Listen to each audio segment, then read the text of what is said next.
Hello everyone, कैसे हैं आप लोग। आशा करते हैं आप काफ़ी अच्छे होंगे। अभी आप स्क्रीन के ऊपर देख रहे हैं घटना चक्र समान अध्ययन पूर्वालोकन भारतीय इतिहास की ये किताब है।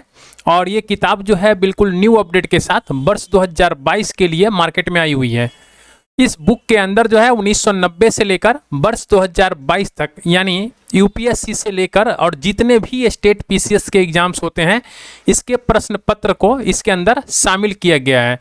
और ये जो प्रश्न पत्र को शामिल किया गया है, ये पूरे सब्जेक्ट वाइज मोड में शामिल किया गया है। आप यहाँ पे देख सकते हैं प्राचीन भारत के इतिहास, इसके अंदर जो है पूरे 15 चैप्टर को इंक्लूड किया गया है। मध्यकालीन भारत के इतिहास, इसके अंदर जो है टोटल 25 चैप्टर को इंक्लूड किया गया है।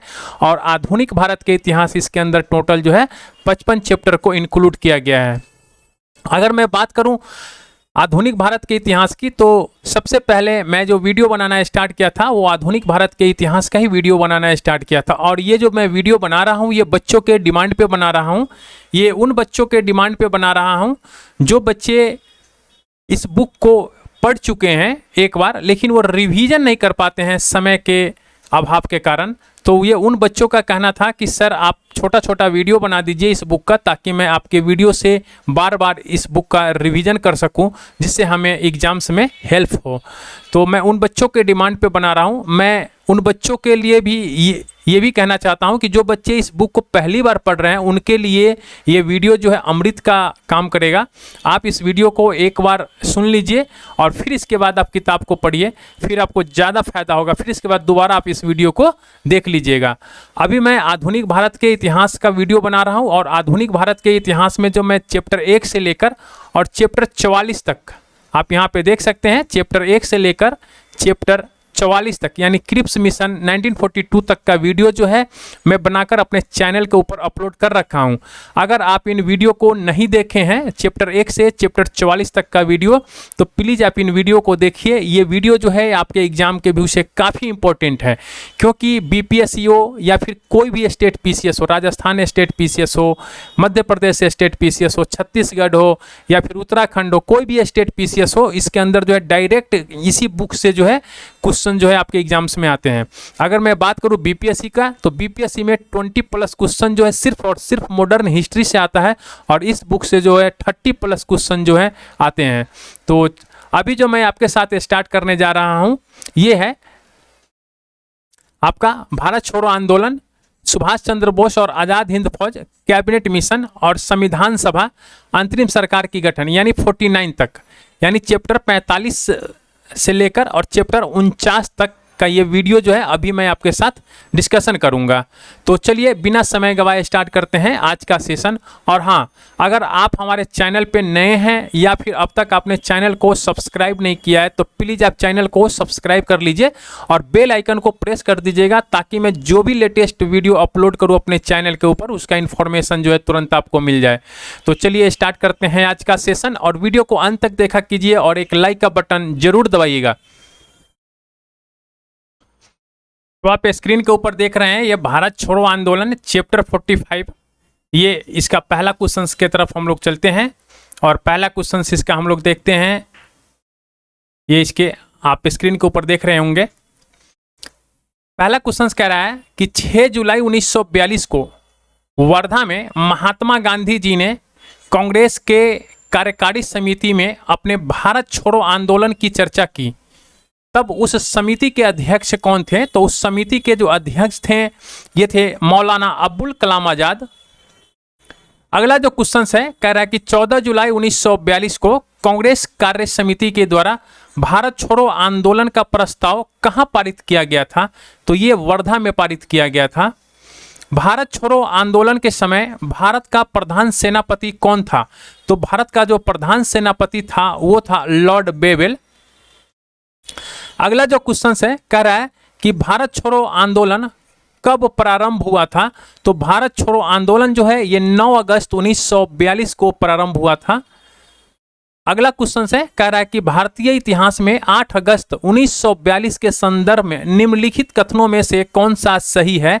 तो देखिए 8 अगस्त 1942 के संदर्भ में था, AICC के द्वारा भारत छोड़ो प्रस्ताव को अंगीकार किया गया था। इस वर्ड को आप याद कर लीजिएगा कि 8 अगस्त 1942 को भारत छोड़ो आंदोलन AICC यानी ऑल इंडिया कांग्रेस कमेटी के द्वारा जो है अंगीकार किया गया था।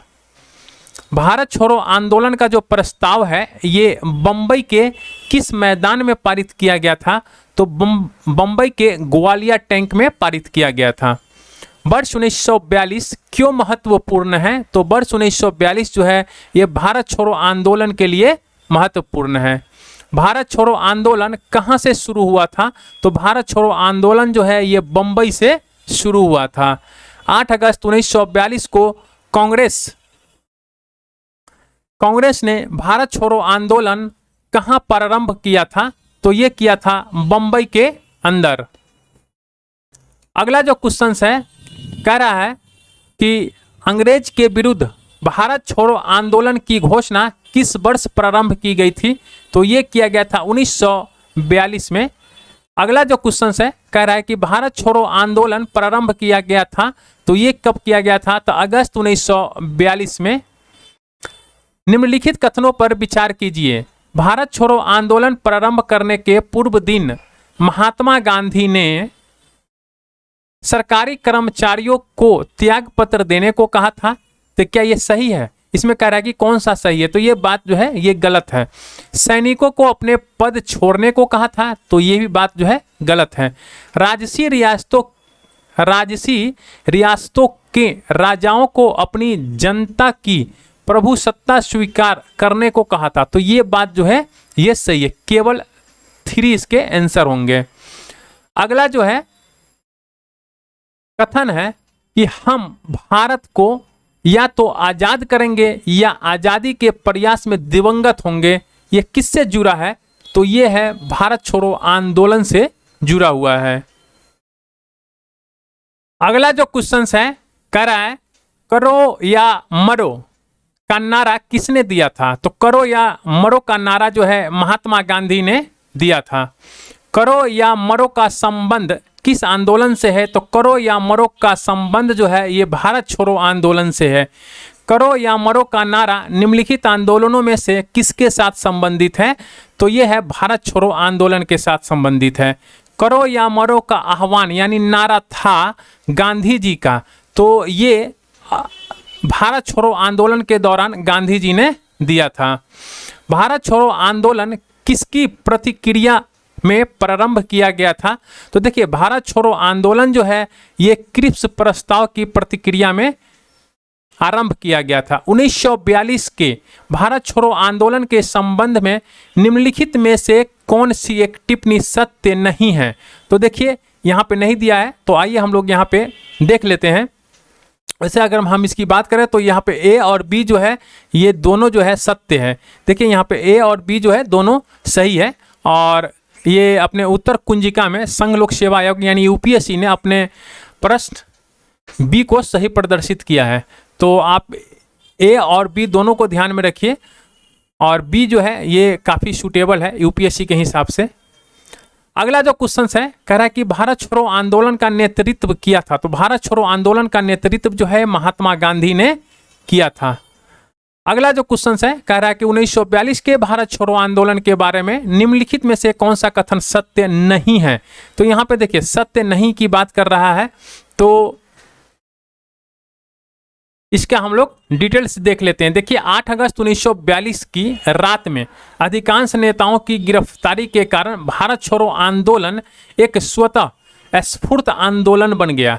गांधी जी की गिरफ्तारी के कारण वे भी इसका नेतृत्व नहीं कर पाए थे। तो देखिए पीछे जो क्वेश्चन दिया था उसका आंसर में गांधी जी ही दिया था। लेकिन यहाँ पे जो है यहाँ पे क्या कर रहा है कि गांधी जी की गिरफ्तारी हो गई जिसके कारण से वो इसका नेतृत्व नहीं कर पाए थे। साथ ही इस आंदोलन में व्यापक हिंसा भी हुई थी। अतः यह आंदोलन अहिंसक नहीं था। आंदोलन की घोषणा के बाद ही कांग्रेस को एक गैर कानूनी संस्था घोषित कर दिया गया था। अतः इस प्रश्न का उत्तर ए और सी दोनों सही है, जबकि उत्तर प्रदेश लोक सेवा आयोग उत्तर पत्रक में इस प्रश्न का सही उत्तर जो है बी माना है। तो आइए हम लोग यहाँ पे देख लेते हैं। इसका नेतृत्व महात्मा गांधी के द्वारा किया गया था। तो देखिए ये भी बात जो है कुछ हद तक सही है, तो ये भी जो है सही है। देखिए कांग्रेस को एक असंवैधानिक संस्था घोषित किया गया था, यह एक अहिंसक आंदोलन था। तो देखिए ये क्या था, ये अहिंसक नहीं था ना, तो ये हिंसक आंदोलन था। तो इसका क्या होना चाहिए, सी होना चाहिए। और यह एक स्फूर्त आंदोलन था, यानी ऑटोमेटिक चल रहा था। तो इसका ए और सी दोनों होना चाहिए, क्योंकि इसका नेतृत्व तो किसी ने नहीं किया था, ठीक है। लेकिन कहीं कहीं क्वेश्चन में आपको 4 ऑप्शन देता है कि महात्मा गांधी, जैसे पीछे आपने देखा होगा। तो यहाँ पे ए और सी दोनों होना चाहिए। वैसे आप इसको एक बार देख लीजिएगा। निम्नलिखित में से किन पार्टियों ने भारत छोड़ो आंदोलन का समर्थन नहीं किया था? तो देखिए इसमें से Hindu Mahasabha, communist party of India, unionist party of Punjab, ये उपयुक्त सभी ने समर्थन नहीं किया था। अगला जो क्वेश्चन है कह रहा है कि निम्नलिखित में से किसने 1942 के भारत छोड़ो प्रस्ताव का समर्थन किया था? तो ये सरदार वल्लभ भाई पटेल ने समर्थन किया था। 1942 के कांग्रेस के बंबई अधिवेशन में किसके द्वारा भारत छोड़ो प्रस्ताव प्रस्तावित किया गया था? तो ये किया गया था जवाहरलाल नेहरू के द्वारा। अगला जो क्वेश्चन है कह रहा है कि भारत छोड़ो प्रस्ताव का आलेख बनाया गया था। तो भारत छोड़ो प्रस्ताव का आलेख जो है सरोजिनी नायडू ने बनाया था। भारत छोड़ो का नारा किसने दिया था? तो भारत छोड़ो का नारा जो है ये यूसुफ मेहर अली ने दिया था। अगला जो क्वेश्चन है, जब भारतीय राष्ट्रीय कांग्रेस ने भारत छोड़ो आंदोलन का प्रस्ताव पारित किया तो कांग्रेस के अध्यक्ष कौन था उस समय? तो मौलाना अब्दुल कलाम आजाद जो है कांग्रेस का अध्यक्ष था। अगला जो क्वेश्चन है कह रहा है कि निम्नलिखित में से कौन भारतीय राष्ट्रीय कांग्रेस का लगातार 6 वर्ष तक अध्यक्ष रहा था? तो यह है अब्दुल कलाम आजाद जो है लगातार 6 वर्ष तक आईएनसी का अध्यक्ष रहा था। भारत छोड़ो आंदोलन फल था। तो देखिए इसमें कह रहा है कि कौन सा सही उत्तर है उसका हमको चयन करना है, ठीक है। तो देखिए यहाँ पे क्रिस प्रस्ताव से भारतीयों के नैराश्य का, तो ये बिल्कुल सही बात है। भारत पर जापानी आक्रमण की धमकी का, तो ये भी बिल्कुल बात सही है। और इसके बाद जो है एआईसीसी के द्वारा अगस्त 1942 के एक प्रस्ताव पारित करने का, तो ये भी बात सही है। इसके हो जाएंगे बी। अगला जो क्वेश्चन है कह रहा है कि भारत छोड़ो आंदोलन के समय निम्नांकित में से किसने कांग्रेस रेडियो का प्रसारण किया था? उषा मेहता जो है ये कांग्रेस रेडियो का प्रसारण किया था। भारतीय स्वतंत्रता आंदोलन के संदर्भ में उषा मेहता की ख्याति है। तो उषा मेहता जो है भारत छोड़ो आंदोलन की बेला में गुप्त कांग्रेस रेडियो चलाने हेतु है। अगला जो क्वेश्चन है, निम्न में से कौन कांग्रेस रेडियो पर भारत छोड़ो आंदोलन की अवधि में नियमित रूप से कार्यक्रम प्रसारित करता था? तो ये है राम मनोहर लोहिया। अगला जो क्वेश्चन है कह रहा है कि भारत छोड़ो आंदोलन के दौरान बकरी का टापू में अखिल भारतीय आजाद दास्ता का गठन किया गया था। तो ये किया गया था जयप्रकाश नारायण के द्वारा। अगला जो क्वेश्चन है कह रहा है कि भारत छोड़ो आंदोलन के समय इंग्लैंड के प्रधानमंत्री कौन थे? तो ये थे चर्चिल। अगला जो क्वेश्चन है कह रहा है कि अमेरिकी पत्रकार जो महात्मा गांधी के भारत छोड़ो आंदोलन के दौरान उनके साथ था का नाम क्या था? तो उनका नाम था लुइस फिशर था। अमेरिकी पत्रकार जो थे वो जो महात्मा गांधी के साथ भारत छोड़ो आंदोलन के दौरान उनके साथ थे, उनका नाम था लुई फिशर। तो आप बेब मिलर ध्यान में नहीं रखिएगा, लुइस फिशर इनका नाम था। महात्मा गांधी का जीवनीकार लुइस फिशर था। लुइस फिशर एक अमेरिकी पत्रकार था। महात्मा गांधी के जीवनीकार लुइस फिशर संबंध हैं, तो ये भारत छोड़ो आंदोलन के संबंधित हैं। निम्नलिखित पत्रकारों में से कौन महात्मा गांधी का जीवनीकार है? तो ये है लुइस फिशर। लुइस फिशर जो है ये महात्मा गांधी के जीवनीकार हैं। भारत छोड़ो आंदोलन से उत्पन्न दंगे किस क्षेत्र में सबसे अधिक व्यापक रहे थे? तो ये जो है आपको बिहार और संयुक्त प्रांत में सबसे अधिक था। यहाँ पे असर्शन है और ये रीजन दिया हुआ है। तो आइए हम लोग देख लेते हैं असर्शन और रीजन को। कह रहा है लॉर्ड लिनलिथगो ने 1942 के अगस्त आंदोलन को सिपाही विद्रोह के बाद सर्वाधिक गंभीर विद्रोह कहा था। तो ये जो है बिल्कुल सही है कथन। और कुछ क्षेत्रों में किसान व्यापक जन आंदोलन में उठ खड़े हुए थे। तो ये भी बिल्कुल सही है। इसके हो जाएंगे ए और आर दोनों सही है। अगला जो क्वेश्चन है कह रहा है कि डॉक्टर राजेंद्र प्रसाद को 9 अगस्त 1942 को गिरफ्तार करके भेजा गया था। तो इनको बांकीपुर के जेल में भेजा गया था। अगला जो क्वेश्चन है भारत छोड़ो आंदोलन के संदर्भ में महात्मा गांधी को कहाँ बंदी बनाया गया था। तो ये बम्बई में महात्मा गांधी को बंदी बनाया गया था। भारत छोड़ो प्रस्ताव पारित होने के बाद गांधी जी को कैद किया गया था। तो गांधी जी को जो है ये आगा खां पैलेस में कैद किया गया था। महात्मा गांधी तथा उनके सहयोगियों को 1942 में हुई धरपकड़ से बिहार में बहुत दंगे हुए। इसमें रेल सेवा पूर्ण रूप से ठप हो गई। उसमें अधिकतम प्रभावित जिला कौन था। तो सबसे अधिक प्रभावित जिला जो था ये था मुंगेर। अगला जो क्वेश्चन है कह रहा है कि जयप्रकाश नारायण को राष्ट्रीय स्तर के नेता की पहचान किस संदर्भ में मिली थी। तो भारत छोड़ो आंदोलन के दौरान। अगला जो क्वेश्चन है कह रहा है कि निम्नलिखित नेताओं में से किसने भारत छोड़ो आंदोलन के दौरान जेल से फरार होकर भूमिगत गतिविधियों को संगठित किया था। तो ये है जयप्रकाश नारायण। यहाँ पे असर्शन और रीजन दिया हुआ है। तो आइए हम लोग चेक कर लेते हैं कौन सा असर्शन रीजन हमारा सही है। भारत छोड़ो आंदोलन से लोगों को जागृत करने और साहस दिलाने में सफलता मिली। तो ये बात बिल्कुल सही है। करो या मरो का नारा लोगों के मन में प्रवेश कर गया। तो कह रहा है कि इसमें से कौन सा सही है। तो देखिए दोनों जो है सही हैं, दोनों सही हैं और इसका भी रीजन भी यही है। अगला जो क्वेश्चन कह रहा है यहाँ पे असर्शन और रीजन है फिर से। तो आइए हम लोग देखते हैं असर्शन और रीजन को। कह रहा है कि राष्ट्रीय स्वयंसेवक संघ 1942 के भारत छोड़ो आंदोलन से पृथक रहा था। तो ये बात जो है बिल्कुल सही है। इसका विचार था कि इस आंदोलन से भारत की स्वतंत्रता में देर होगा। इसका कोई विचार नहीं था आरएसएस का। वो सिर्फ अपने आप को आंदोलन से अलग रखा था। यहाँ पे फिर असर्शन और रीजन दिया हुआ है। तो कह रहा है कि भारत छोड़ो आंदोलन के परिणाम स्वरूप अंग्रेज और मुसलमान कांग्रेस के प्रति सम्मान घृणा के कारण एक दूसरे के नज़दीक आ गए। तो ये बात जो है बिल्कुल सही है। दूसरा बात कह रहा है रीजन है, कह रहा है कि जिन्ना ने ब्रिटिश सरकार के पक्के सहयोगी की तरह कार्य किया और मुसलमानों को 1942 के कांग्रेस आंदोलन से दूर रहने के लिए कहा था। तो ये भी बात सही है और ये इसके रीजन भी हैं। तो इसके हो जाएंगे ए। स्वतंत्रता संग्राम के दौरान अरुणा अशरफ अली किस भूमिगत क्रियाकलाप की प्रमुख महिला संगठक थी। तो ये थी भारत छोड़ो आंदोलन के दौरान।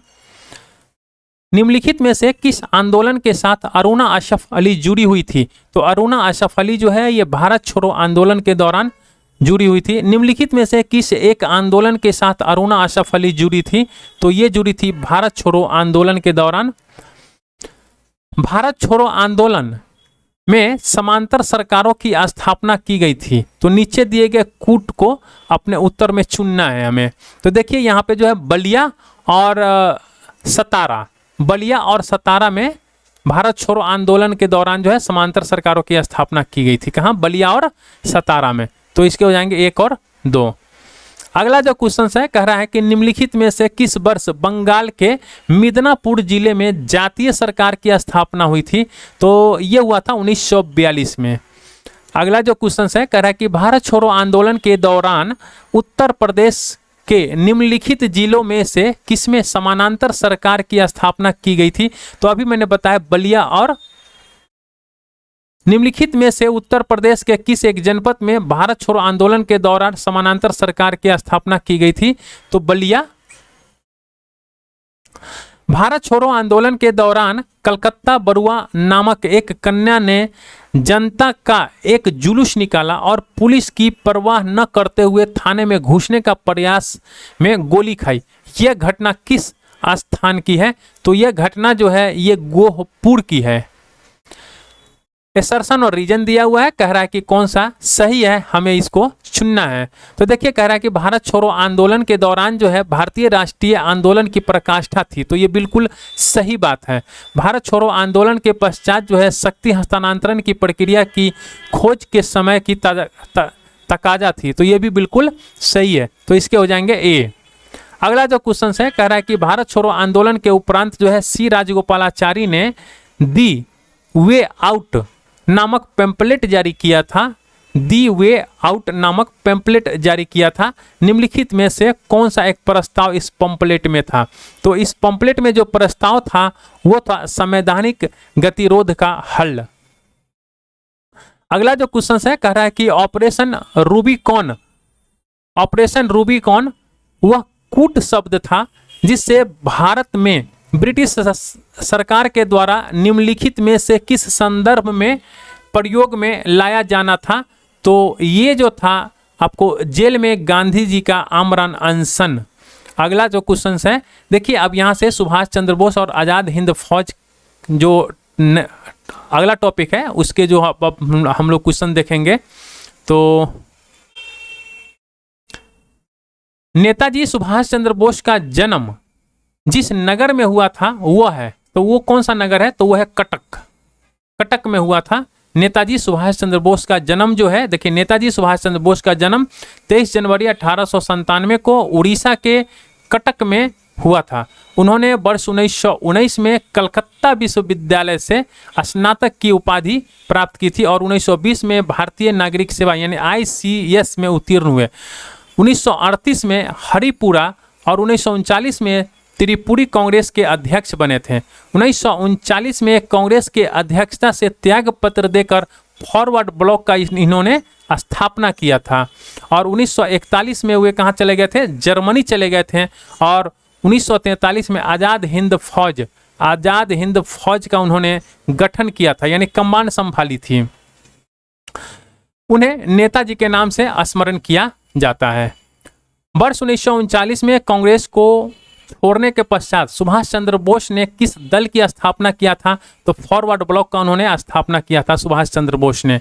सुभाष चंद्र बोस ने फॉरवर्ड ब्लॉक की स्थापना किस वर्ष की थी? तो देखिए उन्होंने जो है फॉरवर्ड ब्लॉक की स्थापना 1939 में ही किया था। फॉरवर्ड ब्लॉक की स्थापना किसने की थी? तो ये सुभाष चंद्र बोस ने फॉरवर्ड ब्लॉक की स्थापना किया था।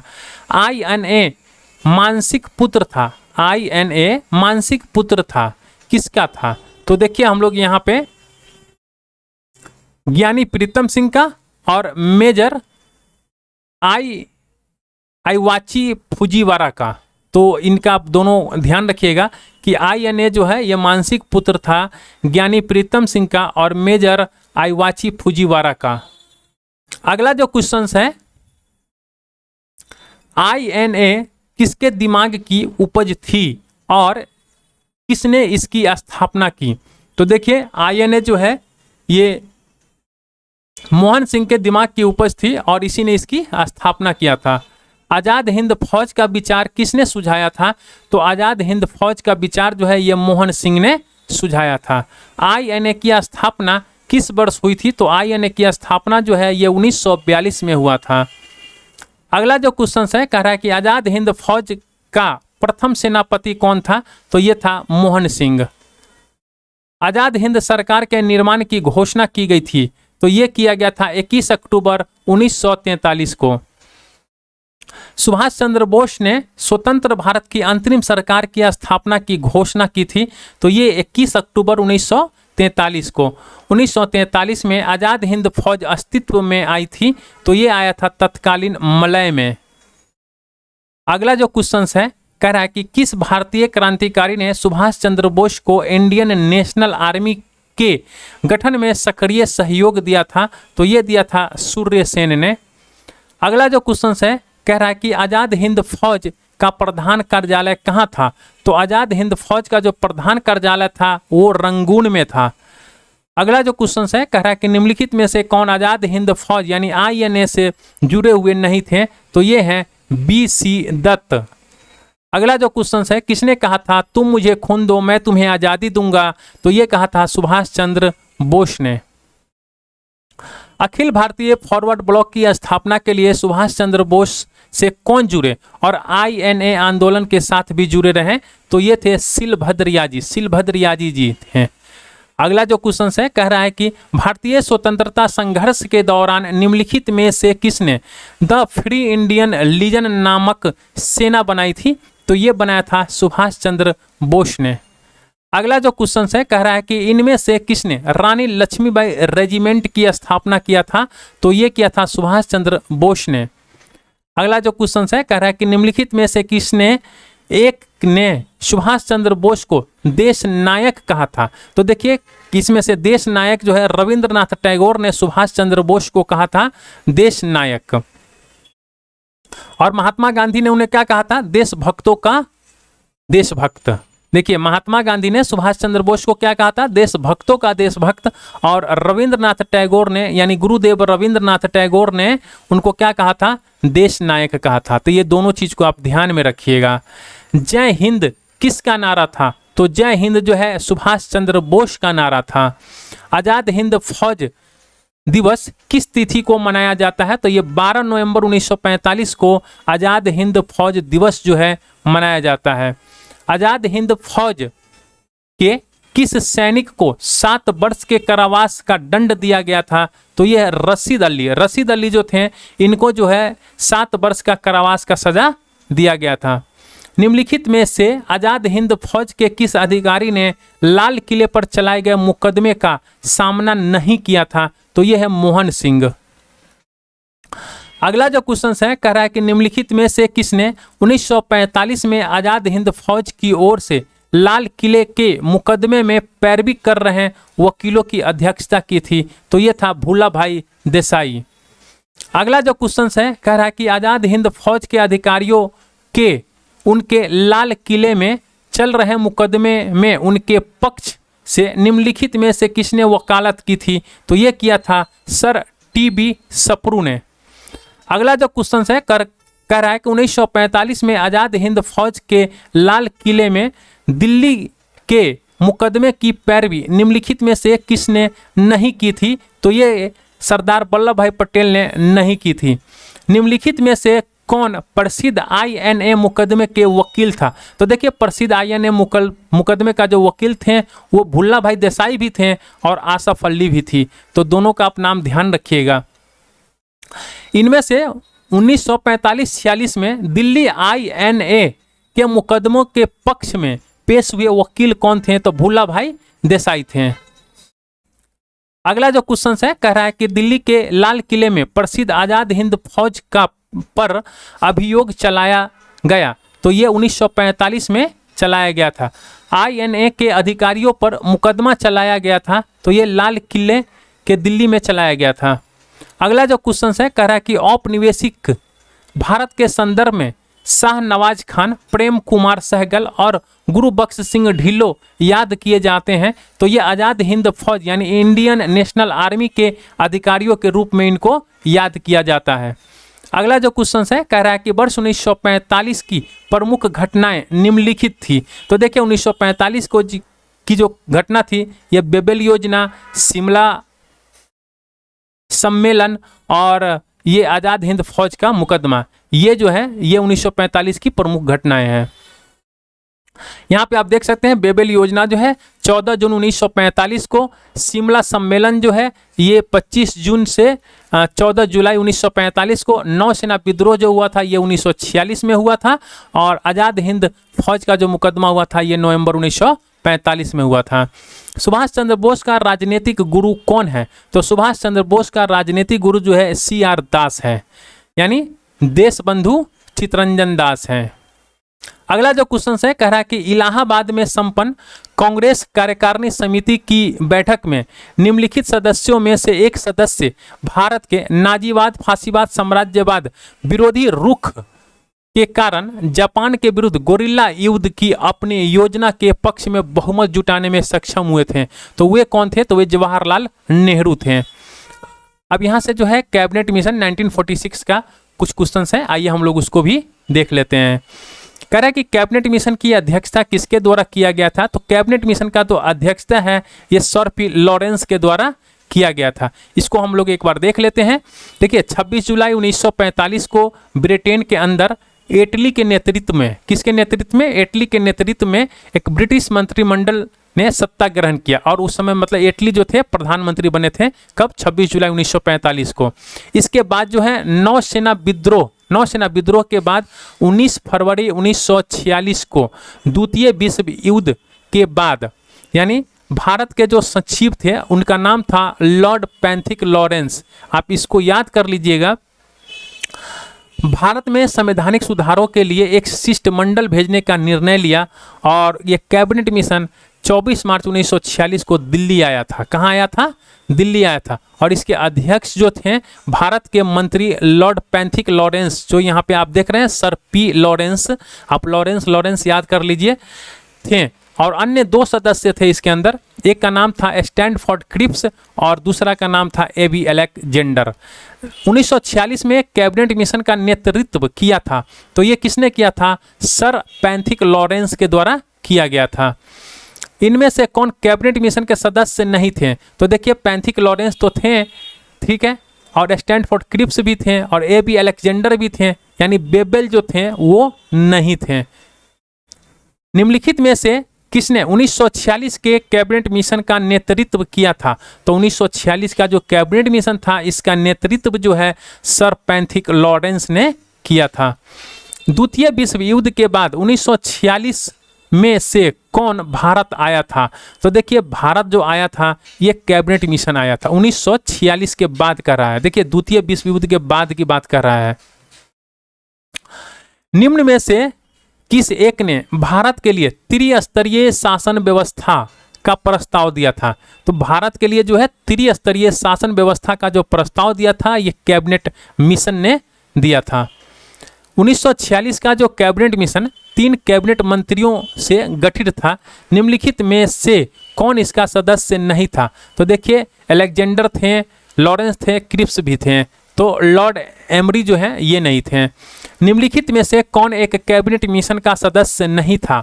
तो ये लॉरेंस थे, क्रिप्स थे और अलेक्जेंडर भी थे, साइमन नहीं था। अगला जो क्वेश्चन है कह रहा है कि इन व्यक्तियों में से कौन कैबिनेट मिशन का सदस्य नहीं था? तो क्रिप्स भी था, अलेक्जेंडर भी था, लॉरेंस भी था, वुड जो था ये नहीं था। अगला जो क्वेश्चन है कह रहा है कि इसका प्रस्ताव मई में आया और इसमें अभी भी भारत को विभाजन मुक्त रखने की आकांक्षा थी, जिसका ब्रिटिश प्रांतों से मिलकर बने एक संघीय राज्य का स्वरूप होना था। उपयुक्त उदाहरण का संबंध है। तो किसका संबंध है? कैबिनेट मिशन का संबंध है। अगला जो क्वेश्चन है कह रहा है कि कैबिनेट मिशन योजना के विषय में निम्नलिखित में से कौन सा सही नहीं है? तो देखिए ये जो है पाकिस्तान की स्वीकृति जो है ये सही नहीं है। अगला जो क्वेश्चन है कह रहा है कि निम्नलिखित में से किसने वायसराय की एग्जीक्यूटिव काउंसिल के पुनर्गठन का सुझाव दिया, जिसमें वार मेंबर सहित सभी विभाग भारतीय नेताओं के द्वारा धारण किए जाने थे? तो ये है cabinet mission 1946। Cabinet mission Bharat में आया था, तो कब आया था भारत में कैबिनेट मिशन? तो अभी आपने देखा है कि कैबिनेट मिशन भारत में 1946 में आया था, तो इसके हो जाएंगे ई ऑप्शन हो जाएंगे। यहाँ पे असर्शन है और रीजन दिए हुए हैं, तो आइए हम लोग इसको भी देख लेते हैं। कह रहा है कि 1946 में मुस्लिम लीग ने कैबिनेट मिशन प्लान के लिए दी गई अपनी स्वीकृति वापस ले ली थी, तो ये बात जो है ये बिल्कुल सही है। अगला रीजन कह रहा है कि 1946 में गठित अंतरिम सरकार में मुस्लिम लीग शामिल हुआ था, तो ये भी बिल्कुल सही है और ये इसका रीजन भी है। तो देखिए ए और आर दोनों सही है, परंतु आर व्याख्या नहीं करता है। अगला जो क्वेश्चन है कह रहा है कि कांग्रेस के निम्नलिखित नेताओं में से कौन एक कैबिनेट मिशन योजना के पक्ष में पूरी तरह से था? तो ये था महात्मा गांधी। अगला जो क्वेश्चन है कह रहा है कि वह कौन सा कांग्रेस अध्यक्ष था जिसने क्रिप्स मिशन और लॉर्ड बेबल दोनों से बात की थी, तो वो थे आपके अब्दुल कलाम आजाद। अगला जो क्वेश्चन है कह रहा है कि कैबिनेट मिशन के भारत आगमन के समय भारतीय राष्ट्रीय कांग्रेस का अध्यक्ष कौन था, तो ये है मौलाना अब्दुल कलाम आजाद। अब यहाँ से कुछ संविधान सभा 1946 के बारे में हम लोग देखते हैं। तो चलिए, स्वतंत्र भारत के लिए संविधान की रचना हेतु संविधान सभा का विचार निम्न में से सर्वप्रथम प्रस्तुत किया था, तो ये किसने प्रस्तुत किया था, तो ये जो है सबसे पहले आपको कांग्रेस पार्टी ने 1936 में प्रस्तुत किया था। अगला जो क्वेश्चन है कह रहा है कि संविधान सभा जिसने भारतीय संविधान का निर्माण किया, गठन किया था, तो देखिए ये जो है कैबिनेट मिशन प्लान के अंतर्गत जो है गठन किया गया था। निम्नलिखित में से किस एक ने भारत के लिए संविधान सभा के गठन का विचार दिया, तो ये दिया था कैबिनेट मिशन योजना ने। कैबिनेट मिशन योजना के अंतर्गत संविधान निर्मात्री परिषद में प्रत्येक प्रांत को आवंटित सदस्य संख्या निर्धारित करने के लिए एक प्रतिनिधि कितनी जनसंख्या के अनुपात में था, तो देखिए उस समय के हिसाब से एक प्रतिनिधि जो है 10 लाख जनसंख्या के हिसाब से था। संविधान सभा का पहला सत्र हुआ था, तो संविधान सभा का जो पहला सत्र हुआ था ये 9 दिसंबर 1946 को हुआ था। इनमें से कौन भारतीय संविधान सभा का अध्यक्ष था, तो भारतीय संविधान सभा का अध्यक्ष जो है डॉक्टर राजेंद्र प्रसाद थे। भारतीय उपनिवेश के लिए प्रभुसत्ता संपन्न संविधान सभा के प्रथम अध्यक्ष कौन थे, तो ये थे डॉक्टर राजेंद्र प्रसाद। निम्नलिखित कथनों में से कौन सा एक सही है, तो देखिए यहाँ पे जो हमें सही कथन को चुनना है वो है वर्ष 1946 में प्रांतीय सभाओं के द्वारा भारत की संविधान सभा चुनी गई थी। अगला जो क्वेश्चन है कह रहा है कि सच्चिदानंद सिन्हा किसके साथ जुड़े हुए थे, तो सच्चिदानंद सिन्हा जो है ये भारत छोड़ो आंदोलन के साथ जुड़े हुए थे। निम्न में से किसने ब्रिटिश युग की केंद्रीय लेजिस्लेटिव असेंबली तथा स्वतंत्र भारत की संसद में अध्यक्ष का पद जो है वो संभाला था, तो ये है जी.वी. मावलंकर। अंतरिम सरकार का गठन 1946 जो हुआ था, इससे भी रिलेटेड कुछ क्वेश्चंस हैं, आइए हम लोग इसको भी देख लेते हैं। 1946 में गठित अंतरिम कैबिनेट की अध्यक्षता किसने की थी, तो ये किया था जवाहरलाल नेहरू ने। पंडित जवाहरलाल नेहरू के नेतृत्व में अंतरिम सरकार का गठन कब हुआ था, तो ये हुआ था 1946 में, यानी सितंबर 1946 में हुआ था। आप देखिए यहाँ पे 1946 सब में दिया हुआ है, सिर्फ सितंबर को चेंज किया है, तो आप इसको भी ध्यान में रखिएगा। अगला जो क्वेश्चन है कह रहा है कि जवाहरलाल नेहरू के अधीन एक अंतरिम सरकार का गठन कब हुआ था, तो ये हुआ था सितंबर 1946 में। 1946 में बनी अंतरिम सरकार में डॉक्टर राजेंद्र प्रसाद के पास कौन सा विभाग था, तो डॉक्टर राजेंद्र प्रसाद के पास जो था ये खाद्य एवं कृषि विभाग था। अंतरिम सरकार 1946 में रेल मंत्रालय का कार्य कौन देखता था, तो रेल मंत्रालय का कार्य जो है ये आसफ अली के पास था। 1946 में भारतीय मुस्लिम लीग को अंतरिम सरकार में सम्मिलित किया गया, तब लियाकत अली खां को जो विभाग दिया गया था वह कौन सा विभाग था, तो लियाकत अली खान को जो विभाग दिया गया था वो वित्त विभाग था। निम्नलिखित में से कौन नेहरू के अंतरिम सरकार 1946 में वित्त मंत्री थे, तो ये लियाकत अली खान जो थे ये वित्त मंत्री थे। निम्नलिखित में से कौन अंतरिम सरकार का सदस्य नहीं था, तो अंतरिम सरकार का सदस्य जो है B.R. अम्बेडकर जो है ये नहीं थे। निम्नलिखित में से कौन सितंबर 2 1946 को गठित अंतरिम सरकार में मंत्री नहीं थे, तो देखिए जवाहरलाल नेहरू जो थे तो इसमें जो है लियाकत अली मंत्री नहीं थे, तो लियाकत अली खान ये मंत्री नहीं थे, अब्दुल कलाम आजाद ये मंत्री नहीं थे, राजेंद्र प्रसाद ये तो मंत्री थे। देखिए लियाकत अली खान मंत्री नहीं थे, ठीक है, लियाकत अली जो थे वो वित्त मंत्री थे, आपने ऊपर में देखा होगा, और अब्दुल कलाम आजाद ये हो जाएंगे। आप यहाँ पे इसके डिस्क्रिप्शन भी पढ़ सकते हैं। देखिए 2 सितंबर 1946 को गठित अंतरिम सरकार में अब्दुल कलाम आज़ाद मंत्री नहीं थे। इस सरकार में शामिल होने वाले 12 कांग्रेसी मंत्री थे। पंडित जवाहरलाल नेहरू, सरदार वल्लभ भाई पटेल, डॉक्टर राजेंद्र प्रसाद, अरुणा आसफ अली, सी राजगोपालाचारी, शरत चंद्र बोस, डॉक्टर जॉन मथाई, सरदार बलदेव सिंह, सर इस्फात अहमद खान, जगजीवन राम, सैयद अली जहीर और CS भाभा। हालांकि 2 सितंबर 1946 को गठित अंतरिम सरकार में लियाकत अली, देखिए यहाँ पे लियाकत अली को प्रारंभ में शामिल नहीं थे।